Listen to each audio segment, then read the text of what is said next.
Hello everyone, welcome to this session of mine. So today we are going to overview on the e-waste management. So which is based on the 2022 and 2023 rules. So now let's get started. So we all know that the Minister of Environment has introduced the e-waste management second amendment rules of 2023, which were officially issued on 30 January 2023. So these amendment rules aim to modify the existing e-waste constraints of their equipment as well as their components, consumables, parts or space. They must also declare with the reduction of hazardous substances as and when requested by Central Pollution Board. Previously, this detailed information was mandated to be included in the product user documentation. However, with the amendment, the requirement to include such information in the documentation has been reduced, and producers must provide it only upon the request from the CPC. The amendment introduces two new substances to the list of exemptions in Schedule 2 of the e-waste management rules. The substance and cadmium and lead in solar panels, solar photovoltaic panels,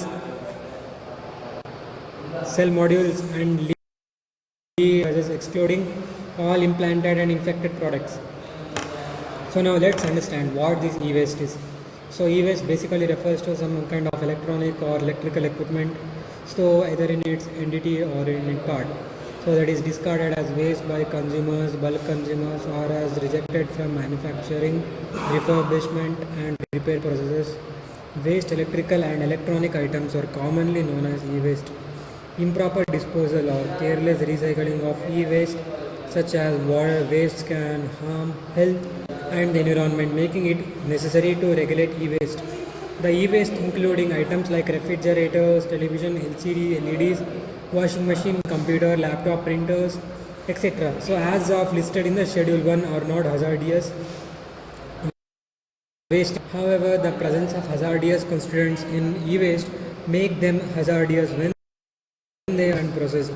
So as it is due that they become a threat to both health and environment. So essential factors in e-waste management are second. So now let's take a look on this. So the government has taken several measures to address the challenges associated with e-waste. These steps are outlined below. So applicability are as follows. So manufacturers, producers, refurbishers, dismantlers and recyclers, and mandatory registration of all manufacturers, producers, refurbishers on a portal, the Central Pollution Board. Entities without registration are prohibited from conducting any business and cannot deal with any unregistered entity. The previous authorized process is replaced by online registration, and only manufacturers, producers, refurbishers and recyclers need to be registered.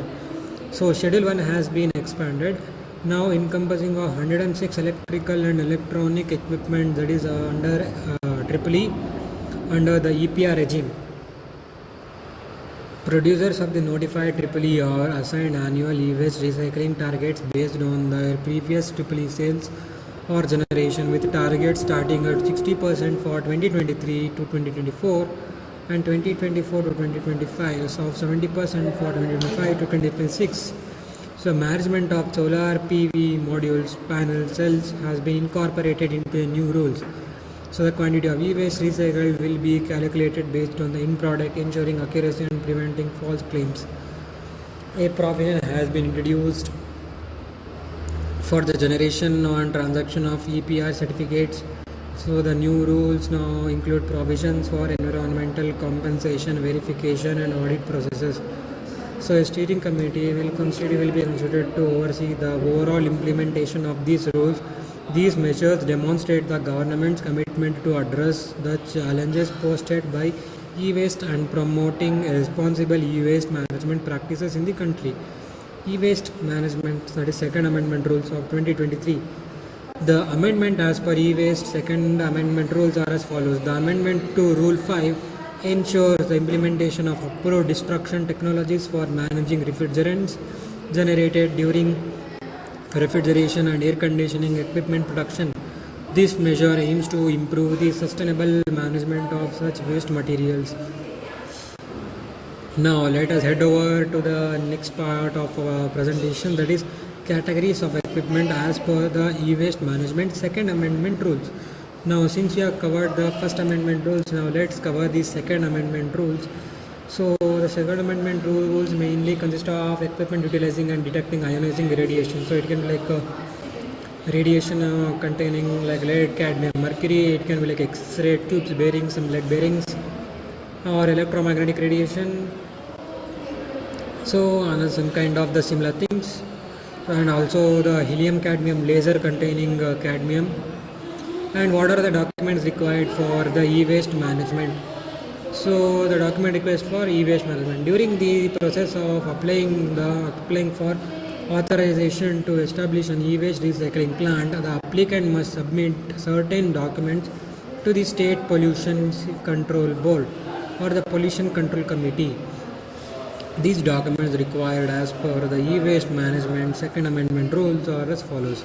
So these are the things. So what are all the requirements you need if you want to comply with this regulation? So you need to have a Aadhaar card of the recycler. Okay, then you need to also have a PAN card of the recycler. Then you also need to own a GST certificate. Then also have a proper agreement done on the rent or a lease agreement, or it can be like a proof of ownership of the site, or also it can be like electricity bill. So if it is something like a private or public company, then it can be like the same rent, electricity bill, Aadhaar card, GST certificate, certificate of incorporation, memorandum of association, and some board declaration for authorized signatory. So these are few of the like 12 to 14 things that are very much necessary in this waste management rules or the e-waste management rules of this 2022 to 2023. So now since we headed to the conclusion, we can say that there is a lot of rules that we need to follow in order to safeguard the nature.